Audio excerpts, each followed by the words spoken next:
तो कोकिल साईं जो थे, इनको कोकिल साईं इसलिए कहते थे क्योंकि कोकिल स्वरूप थे। ये नेत्र बंद करके ठाकुर जी की लीला में पहुंच जाते थे और उस लीला का सुंदर चिंतन करके, जो ग्रंथों में नहीं लिखा, जो आदि आदि भाव जहां पर प्रकट नहीं है ठाकुर जी की लीला के, ये उस लीला को देखते थे अपने भाव में जाके और उसको फिर लिख देते थे। कोकिल साईं पाकिस्तान से आए थे, जब बंटवारा हुआ उससे 2 वर्ष पहले वृंदावन में रहे। फिर उन्होंने एक भाव की कथा बताई, वो थोड़ी सुनाऊं, बड़ी अच्छी आनंददायी कथा है। राम और कृष्ण पृथ्वी पर अपनी लीला पूरी करने के बाद पुनः वैकुंठ गोलोक धाम को प्रस्थान कर जाते हैं और ठाकुर जी की नित्य वही लीला जो यहां पर की वो वहां चलती रहती है, वहां होती रहती है। ठाकुर जी नारायण स्वरूप धारण करके पृथ्वी का पालन पोषण करते रहते हैं, लेकिन अपने आनंद के लिए, अपना मन लगाने के लिए ठाकुर जी की लीला उत्सव चलते रहते हैं गोलोक धाम में। तो एक बार क्या हुआ, कोकिल साईं जी का भाव है, एक बार यशोदा मैया ने मन बनाया कि चलो आज कौशल्या से मिलने के लिए चलें। ध्यान देना, वृंदावन की यशोदा मैया और अयोध्या की कौशल्या जी, मतलब दोनों विधाताओं की माता एक दूसरे से मिलने का मन बनाती हैं और दोनों एक दूसरे से मिलने के लिए जाती हैं, लेकिन अकेली नहीं जाती। कौशल्या जी अपने लाला राम जी को लेके जाती हैं और श्री यशोदा जी अपने लाला कन्हैया को लेके जाती हैं। और दोनों लाला की आयु कितनी, बोले छोटे से गोद में बैठे हैं, इतने छोटे हैं दोनों। दोनों को लेकर के और यशोदा मैया और कौशल्या मैया दोनों की भेंट हुई। बीच रास्ते में कहीं मिल गई तो वहां से फिर यशोदा मैया कौशल्या मैया को अपने यहां ले आई नंद भवन में। अब नंद भवन में दोनों मैया बात करने लगी तो मैयाओं ने कहा कि अरे दोनों लालान को नीचे छोड़ दें, ये दोनों खेल लेंगे। राम और कृष्ण दोनों को फर्श पर छोड़ दिया, बोले तुम लोग खेलो आपस में। अब दोनों बेचारे गुटमुन चलते हैं। अब राम जी तो धीर गंभीर बिल्कुल चुपचाप बैठे हैं, ठाकुर जी खिलौना दें उनको। अब देखो नारायण के स्वरूप में दोनों, ठाकुर जी अपने स्वरूप से ही खेल रहे हैं, तो हमारे कन्हैया उनके ऊपर खिलौना दे, राम जी पकड़े ही नहीं, वो इतने गंभीर हैं कि नहीं ऐसे नहीं करना, ये नहीं करना, ये नहीं। और ठाकुर जी हमारे बिल्कुल उल्टे। ठाकुर जी कभी राम जी की चोटी पकड़ लें, कभी उनको घोड़ा बना दें, कभी उनके ऊपर चढ़ जाएं, कभी उनको धक्का दे दें, कभी उनको गिरा दें, और राम जी चुपचाप बेचारे सब सहन कर रहे हैं। कितना सुंदर भाव है साईं का, कोकिल साईं का। दोनों के बीच में उत्सव ऐसे आनंद चलता रहा। शाम का समय हुआ, कौशल्या मैया बोली अब शाम हो गई, अब मैं वापस चलूं और श्री दशरथ जी महाराज हमारी बाट निहार रहे होंगे, बहना मैं फिर आऊंगी। यशोदा मैया बोली हाँ मैं फिर आई हूं, लाला को ले जाओ।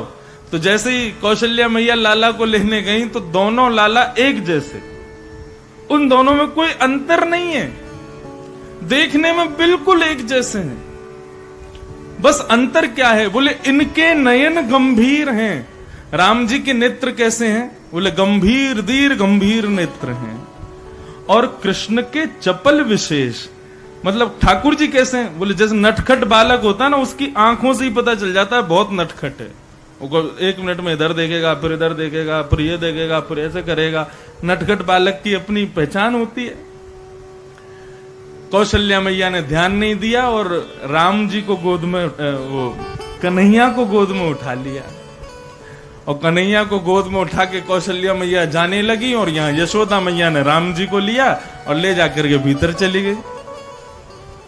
अब राम जी तो गंभीर इतने कि कुछ बोल नहीं रहे, और कन्हैया बोले कि अदला बदली हो गई, अब तो वहां पहुंच के ही बोलूंगा, चुपचाप चलो। कौशल्या मैया की गोद में बैठ करके रघुनाथ जी कन्हैया पहुंच गए अयोध्या। गोलोक धाम में सब है, अयोध्या, बनारस, बरसाना, वृंदावन, सब वहां पर ठाकुर जी ने बना रखा है ताकि लीला करते रहें ठाकुर जी। जो लोग कथा सुनते हैं, जो लोग भजन करते हैं, जो वैकुंठ को जाते हैं, तो वैकुंठ में जाके क्या करते हैं, वहां इन्हीं सब रूपों में ठाकुर जी की लीला का दर्शन करते हैं। ठाकुर जी का मंचन चलता रहता है और सामने ऐसे भक्त बैठ के देखते रहते हैं ठाकुर जी की लीला। तो अब वहां पहुंच गए कन्हैया और यहां रह गए राम जी। अब तो महाराज कन्हैया के सब मित्र आए, मधुमंगल, श्रीदामा और ये जितने भी ठाकुर जी के सखा हैं, तन सुखा, मन सुखा, धन सुखा, ये सब कन्हैया के सखा हैं। और एक से बढ़ के एक ऊधमी, और इन ऊधमियों के मॉनिटर हमारे कन्हैया, वो महा ऊधमी। लेकिन आज तो कन्हैया की जगह राम जी हैं। सब सखाओं ने कही, लाला ओ कन्हैया चल, खेलवे को समय है क्यों, चल हमारे संग। अब राम जी चुपचाप खड़े हैं, बोले कि ये कौन सखा हैं, कहां ले जाएंगे, क्या करेंगे पता नहीं। ठाकुर जी चुपचाप खड़े हैं। राम जी इतने में ही मधुमंगल गयो, बोले माटी को मथोना बन के खड़ो भयो है, बोल क्यों ना रहो कछु, अरे चल माटी के खिलौना जैसो खड़ो का इकू है। राम जी बोले हम चल तो रहे हैं। बोले हम चल, ये कौन सी भाषा बोल रहे हो लाला, ये हमारी ब्रज भाषा तो है ना। अरे आप आगे चलो, हम आ रहे हैं पीछे पीछे। राम जी ऐसे बोले, बोले आज इतना सम्मान कैसे मिल रहा है हम सबन को।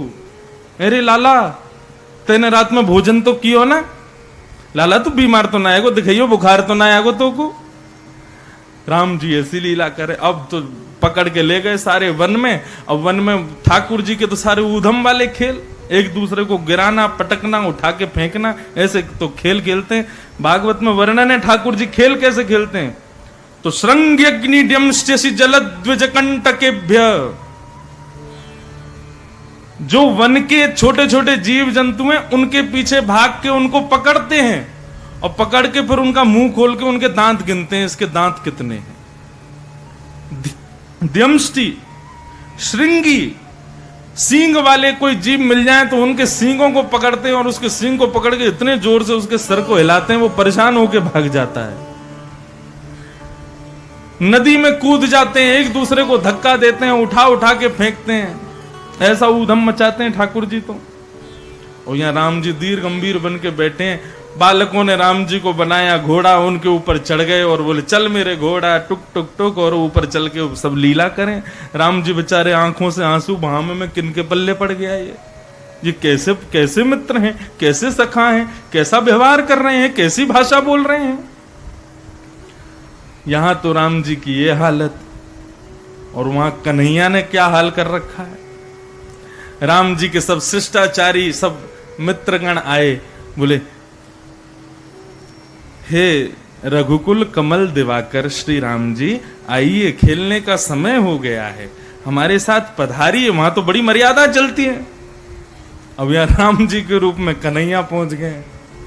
कन्हैया पहुंचे, राम जी के सब जितने भी मित्रगण थे सबकी नाक में दम कर दिया, किसी की नाक घुमा दी, किसी का कान पकड़ लिया, किसी के बड़े बड़े बालों की चोटियां बना दी, किसी के ऊपर बन के बैठ के और जो है कूदने लगे, और किसी को उठा के कीचड़ में फेंक दिया, किसी को नदी में सरयू जी में फेंक आए, किसी को उल्टा लटका दिया, किसी को मक्खन मिश्री में पूरा सान दिया। ऐसी ऐसी लीला करें।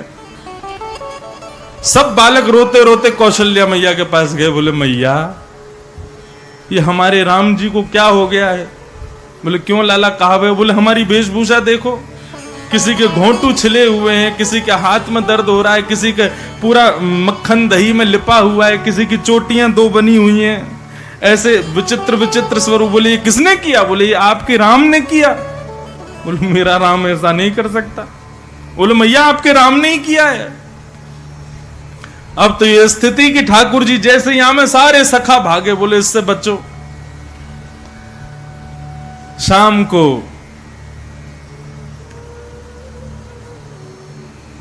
दशरथ जी आए। दशरथ जी अपने लाला राम जी को बगल में बिठाते हैं। बड़ी चौकी दशरथ जी की, छोटी चौकी राम जी की, बड़ी थाली दशरथ जी की, छोटी थाली राम जी की। ऐसे लगती है शिष्टाचार से दोनों पिता पुत्र भोजन करते हैं, लेकिन वृंदावन में उल्टा होता है। वृंदावन में एक ही चौकी, एक ही थाली, और नंद बाबा की गोद में बैठ जाते हैं ठाकुर जी, और जिस हाथ से नंद बाबा स्वयं खाते हैं उस हाथ से ही लाल जी को खवाते हैं। और लाल जी क्या करते हैं, जितनी भी सब्जी बनी है, कड़ी बनी है, दही बनी है, दाल बनी है, सबको थोड़ा थोड़ा हाथ में लेकर के पूरा मुंह सान लेते हैं और अपने हाथ को पहुंचने के लिए कुछ और नहीं, नंद बाबा की दाढ़ी से ही हाथ पहुंच देते हैं। ऐसी स्थिति। अब यहां राम जी तो है नहीं, ठाकुर जी। जैसी बगल में चौकी लगी, छोटी थाली लगी, ठाकुर जी ने आकर के देखा, बोले मैं यहां ना बैठूंगा, मैं तो गोदी में बैठूंगा। दशरथ जी बोले आज राम को बड़ा प्रेम आ रहा है, गोदी में बैठने की इच्छा, आओ राम आओ गोदी में बैठो। गोदी में बैठ गया। अब तो महाराज उठाई दही दशरथ जी के गाल पे लगा में, कभी कड़ी उठा के मुंह पे लगा में, खीर उठा के माथे पे सान दे। कौशल्या मैया रोटी लेके आई तो दशरथ जी पूरे खीर दही खीर और कड़ी आदि में लिपे हुए हैं। बोले ये राम को क्या हो गया है? कौशल्या मैया बोली सुबह बालक परेशान, अभी पिताजी परेशान, इतनी तोड़फोड़ मचा दी, घर के सारे सामान तोड़ दिए, राम को हो क्या गया है? मैया ने उठाया ठाकुर जी को, कोने में बैठा, बोले राम। ठाकुर जी इधर देखें इधर देखें, बोले मैया बंदर काय कुनाए दिख रहे, बंदर कहाँ है? बंदर आपकी अयोध्या में बंदर कहाँ है? कौशल्या मैया बोली बंदर कृष्ण। जैसे ही कृष्ण कही सोई ठाकुर जी हंस गए, बोले अरे राम ये मैंने क्या किया, अपने रघुनाथ को वहीं छोड़े आई हूं और ये उनके कन्हैया को ले आई हूं। तुरंत यहां उन्होंने उठाया, ठाकुर जी को लेकर के चलती बनी यशोदा जी के पास, और वहां माटी के मथोना बन करके बैठे हैं। राम जी आंखों से धीरे धीरे आंसू बहा रहे हैं। मैया बोली मेरो लाला इतरो उधम मचावे, ये शांत कैसे बैठो है? यशोदा मैया ने जब गंभीरता से आंखों की ओर देखा, वो समझ गई ये तो राम है। यहां से यशोदा मैया लेकर के गई, बीच में ही दोनों मैया की भेंट रह गई। यहां देखी तो कौशल्या मैया के केश खींचते भये ठाकुर जी आ रहे हैं। मैया बोली अरे मेरो लाला खो गए हो, मेरो लाला कहाँ चलोगे हो, मेरे यहाँ कब से खोज रही।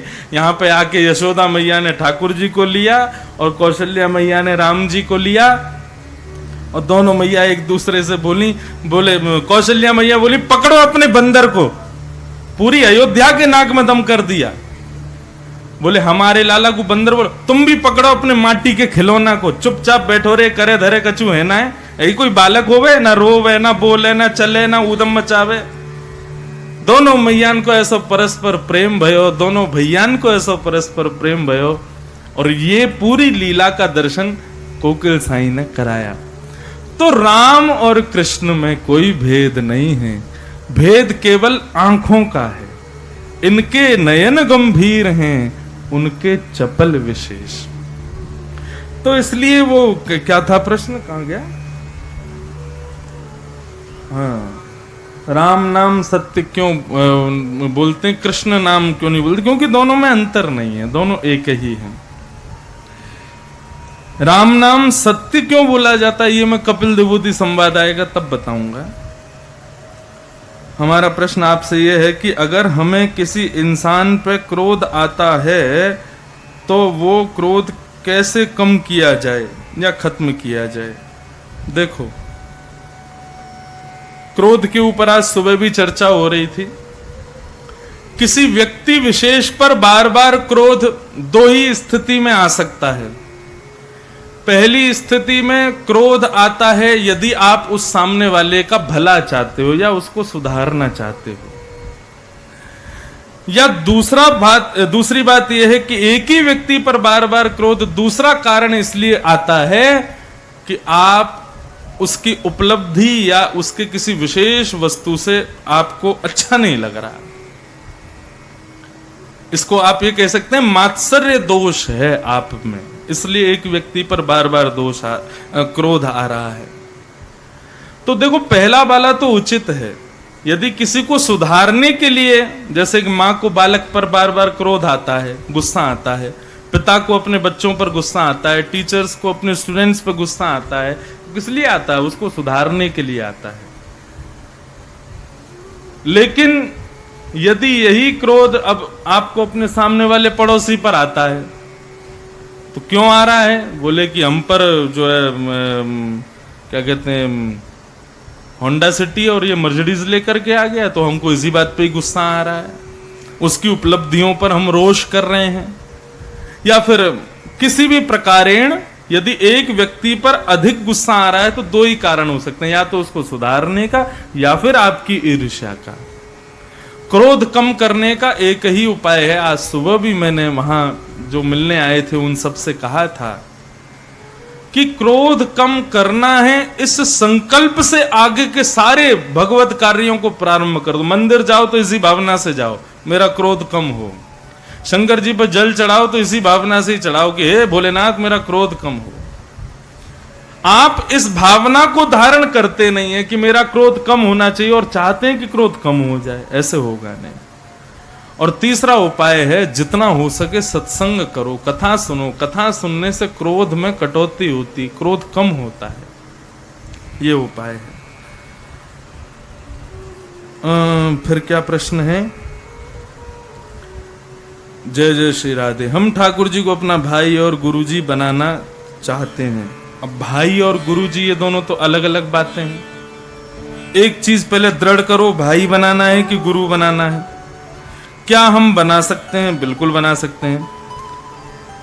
क्या करना पड़ेगा हमें? हमारे मन में वह भाव नहीं आ पा रहा है, हम बहुत कोशिश करते हैं, हमें कुछ बताइए। तो देखो, पहले तो आप दृढ़ता लाओ कि आप भाई मानना चाहते हो कि गुरु मानना चाहते हो। दोनों में जमीन आसमान का अंतर है। गुरु के प्रति भाव अलग होता है, भाई के प्रति भाव अलग होता है। तो पहले तो इसको दृढ़ करो कि भाई मानना है कि गुरु मानना है।